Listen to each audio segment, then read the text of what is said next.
पे back period का पूरा कॉन्सेप्ट अभी मैंने एक्सप्लेन किया आपको, जो प्रीवियस वीडियो में आपको मिल जाएगा। उसमें मैंने कुछ क्वेश्चंस भी लगवा दिए हैं uniform and non uniform cash flow के। अब हम आते हैं एडवांटेजेस एंड डिसएडवांटेजेस ऑफ पे बैक पीरियड। इसके बाद हम और भी कुछ प्रैक्टिकल क्वेश्चंस लगवा देंगे जिससे आपकी पे बैक पीरियड पे कैपिटल बजटिंग टेक्निक पे प्रैक्टिस हो जाएगी। तो चलिए एडवांटेजेस आते हैं पे बैक पीरियड के। तो अभी आपने पूरे कॉन्सेप्ट को जब समझा तो देखा होगा कि बहुत इजी सा फॉर्मूला था पे बैक पीरियड का, जिसको आप इजीली कंप्यूट कर सकते थे। तो इसका एक सबसे पहला एडवांटेज होता है it is easy to compute. तो देखिए पहला एडवांटेज है हमारा पे बैक पीरियड का, it is easy to compute. अब नेक्स्ट एडवांटेज के ऊपर आते हैं, it is easy to understand as it provides a quick estimate of the time needed for the organization to recoup the cash invested। देखिए अगर organisation कोई investment कर रही है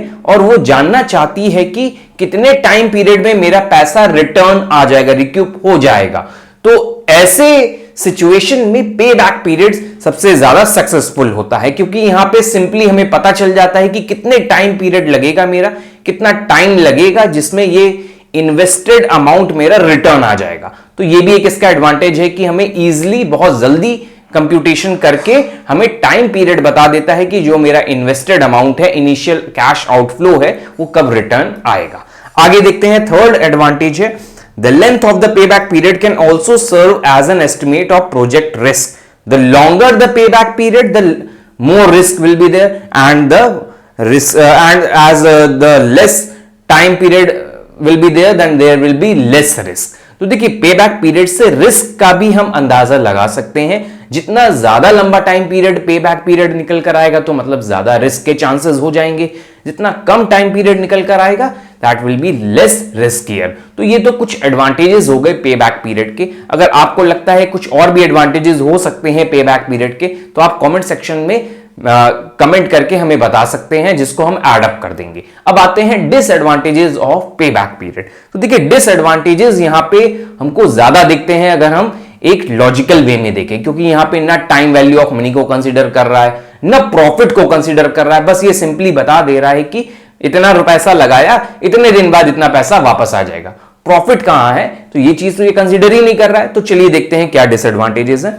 it ignores the time value of money. मैंने सबसे पहले आपको बताया कि पैसे की भी वैल्यू होती है, टाइम के साथ वो उसकी वैल्यू डिक्रीज करती जाती है। तो ये भी कंसीडर करना जरूरी होता है किसी भी इन्वेस्टमेंट प्रपोजल को सिलेक्ट करने के लिए।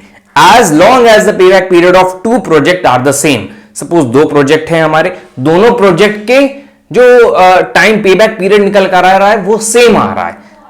The payback period technique consider them equal as investment. जो पेबैक पीरियड टेक्निक हम लगाएंगे कैपिटल बजटिंग टेक्निक में, वो दोनों के पेबैक पीरियड को बताएगा बराबर है और बोलेगा दोनों में से कोई भी सिलेक्ट कर लो। लेकिन यहां पे ये गलती हो सकती है, डिसएडवांटेजेस की तरह ये रोल प्ले कर सकता है। कैसे?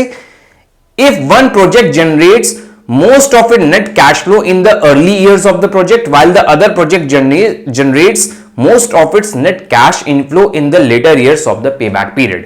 यहां पर ये नहीं बताएगा ये payback period की किस प्रोजेक्ट ने जल्दी कैश इनफ्लो करके दिया, किस प्रोजेक्ट ने लेट में कैश इनफ्लो करके दिया, क्योंकि टाइम वैल्यू ऑफ मनी को भी तो कंसीडर करना है।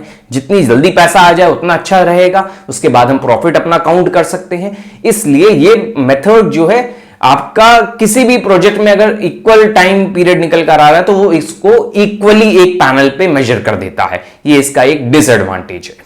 नेक्स्ट आते हैं, second limitation of this technique is it's failure to consider as investment total profitability।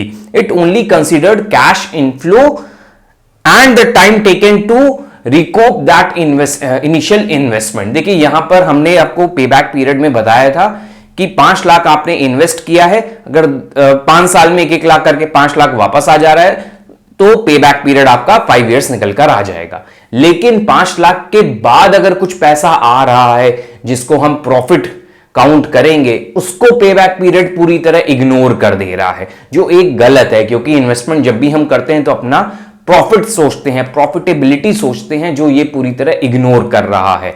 तो ये भी एक इसका डिसएडवांटेज बनता है कि ये नेट कैश इनफ्लो जब पूरा मेरा इनिशियल इन्वेस्टमेंट के बराबर हो जाए, उसके बाद उसके जितना भी इनफ्लो कैश का होता है उसको इग्नोर कर देता है. So this is your second limitation. The third limitation is payback technique places much emphasis on shorter payback periods, thereby ignoring long term projects. अभी एडवांटेज में मैंने बताया था जितना शॉर्टर पीरियड होगा उतना ज्यादा बेनिफिशियल होगा मेरा पेबैक पीरियड या मेरा इन्वेस्टेड अमाउंट.